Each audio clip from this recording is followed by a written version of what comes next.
Okay, so today we're going to talk about our 5 basic techniques.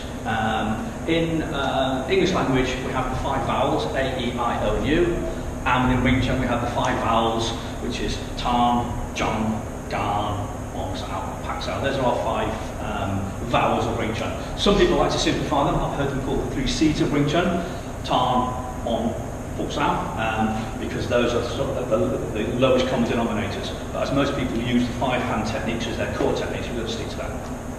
So we're going to talk about Tan Sao first. Why it is, what it is, how it is, and what the criteria is. So if I borrow Alan, let's stick forward to Tan Sao. So Tan Sao to here. Tan means unfolding, a bit like opening up a flower.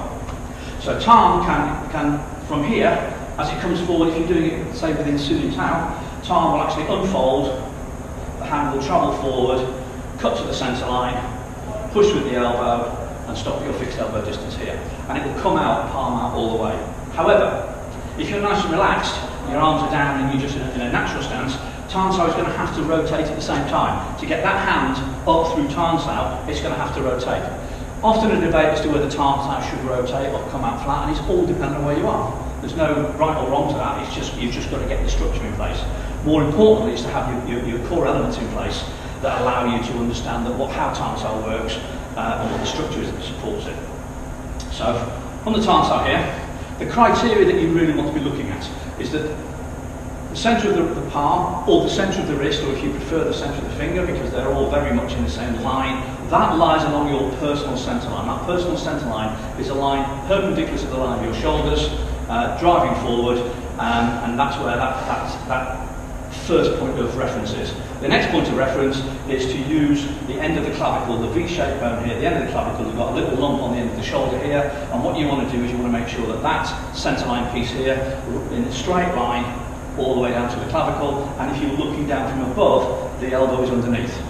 If there is a line, changing line here, and the elbow is off the centre line, there's a risk of it collapsing in this direction. If you tuck it in too close, it's not actually causing any structure at all. So from the side, Tan Sao, as I look at it, as the camera looks at it, you've got this nice triangulated structure. As I look at it, I've got this nice line of deflection. The idea is, as the force is applied here, it will naturally deflect out and away, and at the same time, any force applied here will be redirected down through the elbow, although physically it will travel up the bone and down through the skeleton.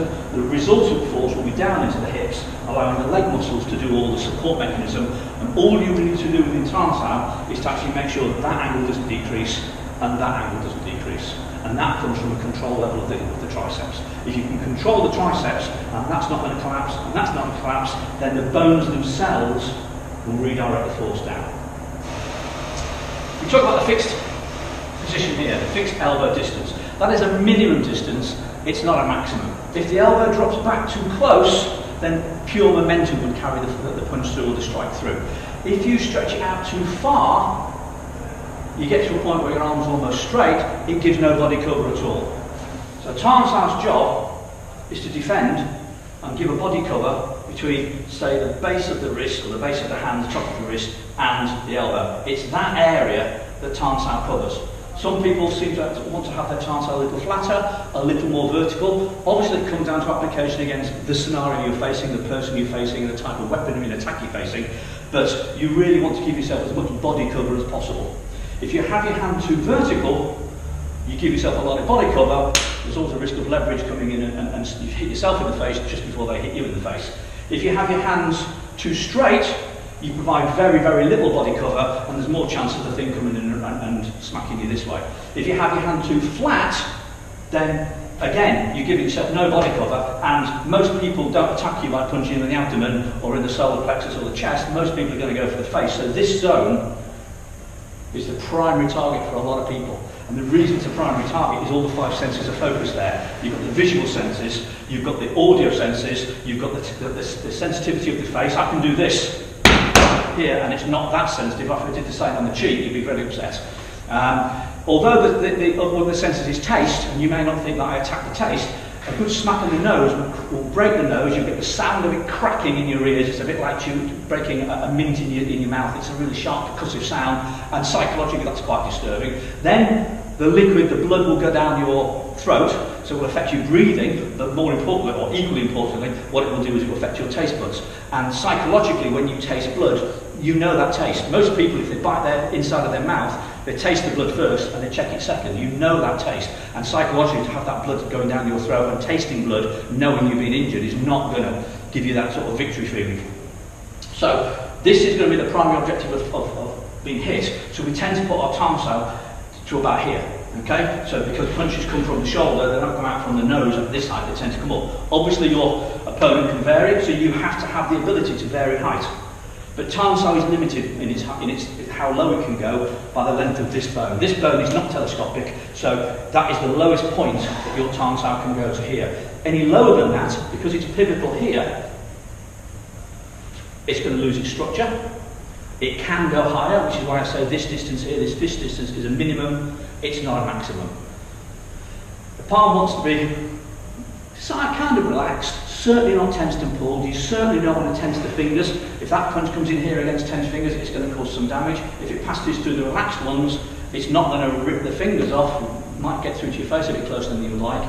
And certainly this thumb wants to be bent here, partly because there are two tendons here that give support to the wrist. These two tendons on the inside, so they want to be structured. The palm wants to be slightly, the thumb wants to be slightly spaced above the palm. In acupressure terms, we talk about the large intestine point number 4, which is here, the Hoku point, which is one of the pressure points. If you restrict it, restricts flow and energy. But as a northerner, as far as I'm concerned, the thumb is there so you can stick it in their eye if it's a serious scenario. So that is basically our criteria of Tam Sao.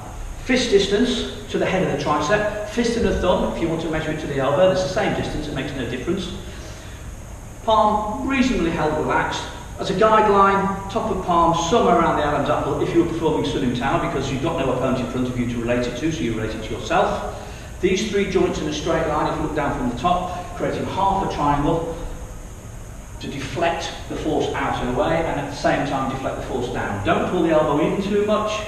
Don't let the elbow go out, because the biceps and the triceps, the antagonists are one above the other, so they're stopping it in that direction. As soon as you angle it, it's got no structure in that way, and it will just collapse to here.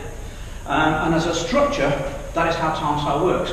The most important thing is when you're performing Tam Sao here, is that when you turn with a punch or a palm strike or something, don't push the arm outwards.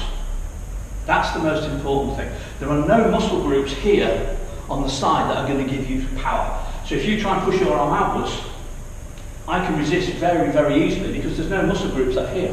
Whereas if you turn with the legs, that becomes nice and powerful. Here I can press onto it quite nicely and quite powerfully. I'm going to exaggerate that. But as he turns with his legs, I lose purchase and I will fall forward. The thing that stops me falling forward will be the punch that he's very kindly not put in my face.